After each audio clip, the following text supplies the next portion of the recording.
learn on Python Booleans. So for Python Booleans, it basically represents one of the two values, either true or false.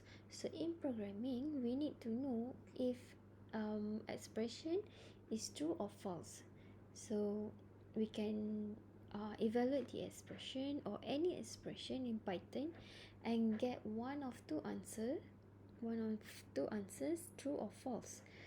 Okay, so for example, we want to compare these two values, 10 and 9.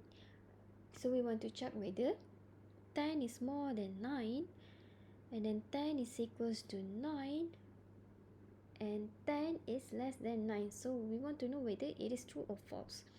So we print this one. We print this example first. So it will get the first sentence or the first print is true, because we know that 10 is more than 9. It is false if 10 is equals to 9. Then we have the second example. We have assigned value 10 to variable x. So if x is more than 9, print x. So we want to know that x, which carries a value of 10, more than 9. If it is correct or true, it will print x. Print the first logical statement is true. So it will print both of these statements. If x is equal to 9, then it will print this second statement. And if x is less than 9, it will print this third statement. So we run this one, and of course 10 is more than 9, and it will print the first statement. Let's say we change this value to 5. Okay, then we run again. So it says that it returned that the x is equal to 5. So 5, the third logical statement is true, so it print this one. And yes, 5 is less than 9. Okay, other example, we can also have x is more than or equal. We can use this symbol or this sign. And we can also have x less than 9. Okay, so basically it's the same example, because 8 is less than 9. So it is the same as this one. 5 is less than 9. Okay, when you run a condition in an if statement, Python returns true or false. So this one lah, if statement. Okay, nampak tak? So we can try to run this one. So it says that it returned the value of 9. The third logical statement is true, because x is equals to 8, and else if, this is called else if, x is less than or equals to 9. So x is 8. So 8, the third logical statement is true. Okay, we can also print a statement, this message, and we want to check this two statements is correct or not. Okay, let's say we have a is equals to 200 and b is equals to 33. If b more than a, which means that if b is 33, if 33 is more than a, 200, print b is greater than a, else it will print b is not greater than a. So obviously the else statement is true, this one, because 33 is not more than 200, so it should be print this one. Okay, then we also have this example. So we have a is equals to 98 and b is equal to 99. If b 99 more than a 98, it will print this statement. So in this print statement, we have a value of variable b plus with string b. It means that if we have this one, we want to combine this statement or this string with string b, which is this one. So let's run this. Okay, so we get value of variable b equals to 99.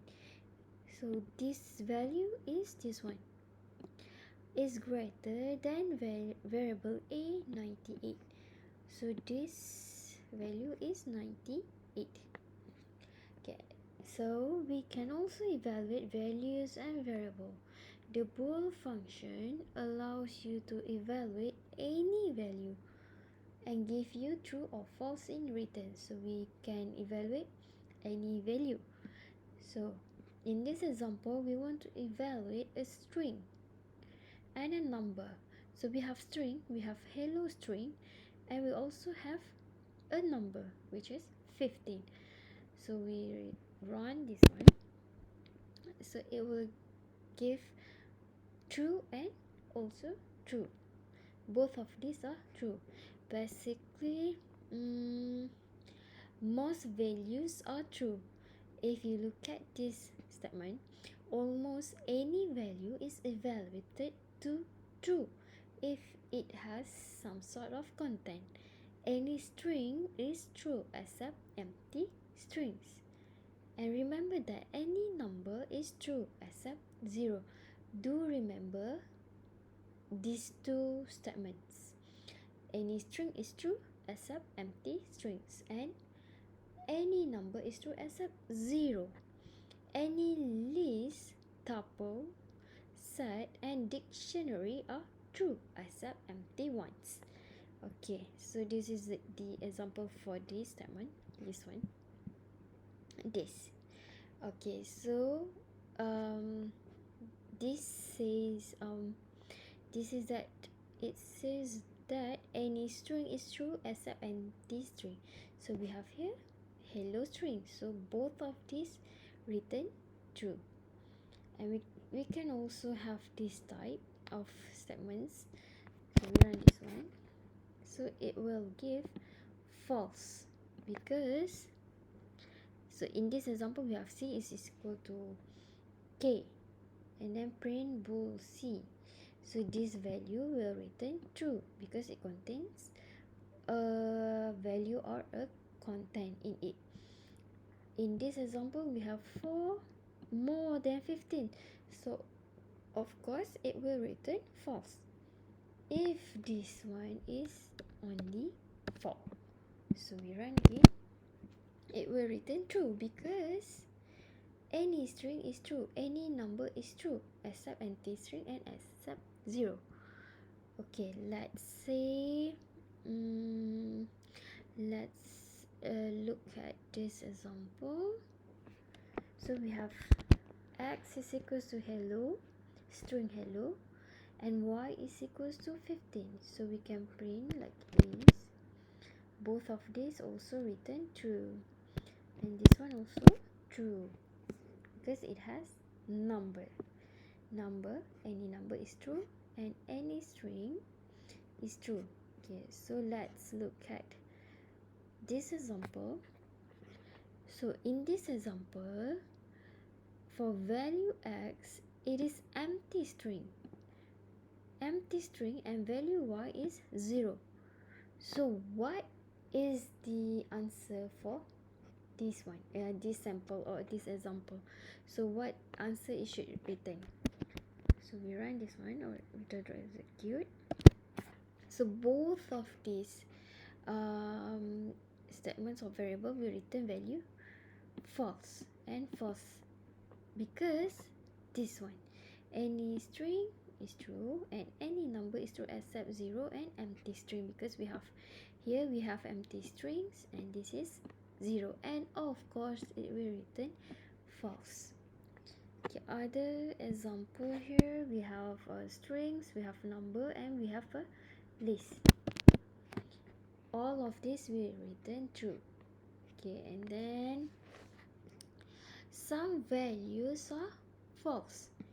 There are not many values that evaluates to false except empty values such as empty parentheses, bracket, square bracket, curly bracket, and empty string or empty space, the number of 0, and the value of 9. All of these will return value false.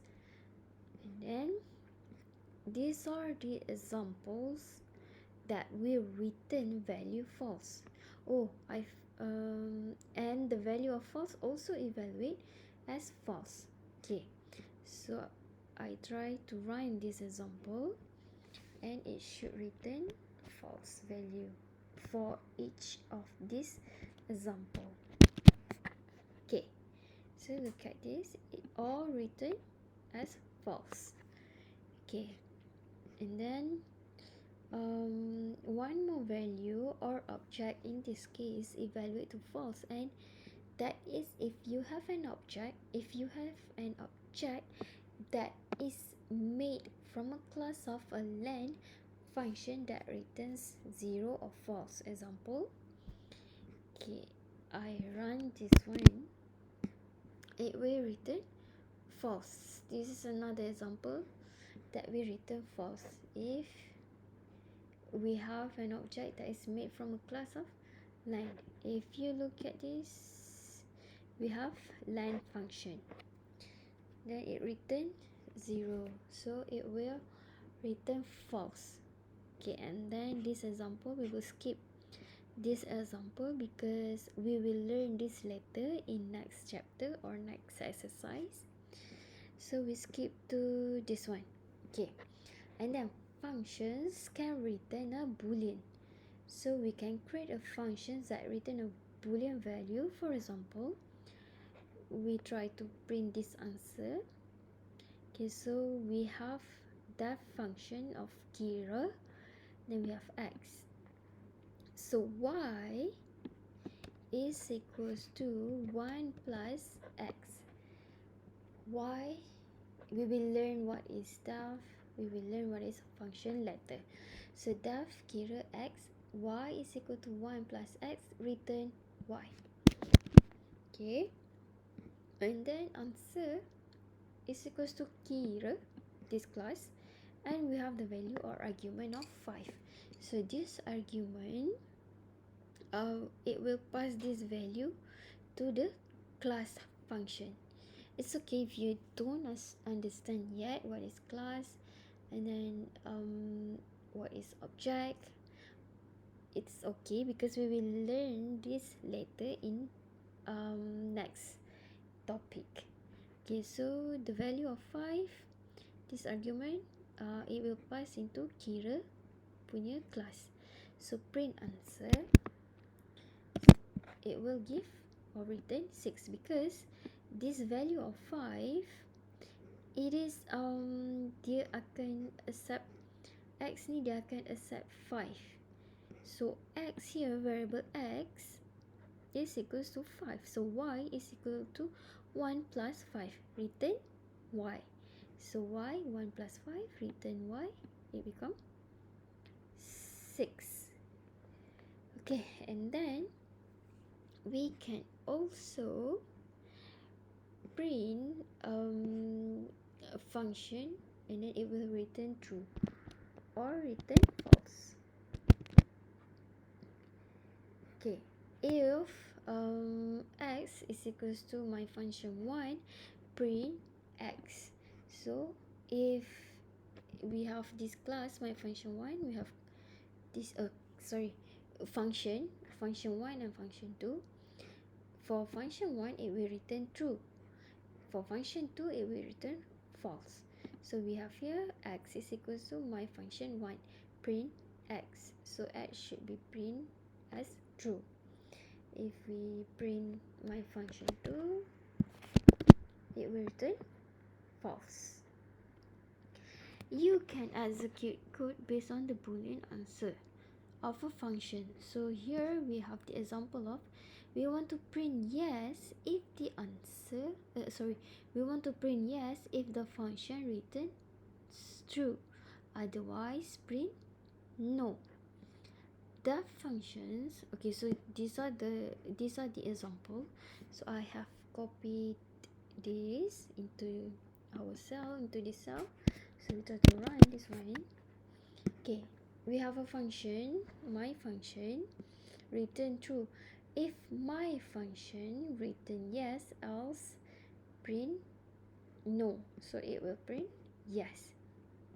Okay, Python also has many built-in functions that returns a boolean value, like isInstance function, which can be used to determine if an object is a certain data type. So this function, we want to check whether this object in the first argument is the subclass of the second argument. So here we have x. If we look at this example, we have x and integer int data types. So this is the first argument and this is the second argument. So for this function, it wants to determine or check if the object in this first arguments is under or subclass to the second argument integer. So let's look at this example. We have x is equals to 200 and then print is instant. We have this function is instance x comma integer or int data type. So it will print true because this is integer value. Let's say we have float data type. Okay, print this one. It will return false because this is float, not integer. And if we print string data type, so we run this one, it also returns false because it is not the x value. The x value is not integer data type. It's not data type integer. So this one, let's say we have x is equals to 9. Oh, sorry, x is equals to 6, integer 6. If is instance x int, y is equals to x plus 100. Print y, else this one lah. So kita try to run. So it is true that x here is integer number. So if yes, it will do the operation y is equals to x plus 100. That's why it returns value 106 because 6 here x plus 100. Okay, so it will returns 106. Okay, so if we have here 6.5, we run this one. It also it will not do the operation. Okay, so that's all for today. Thank you.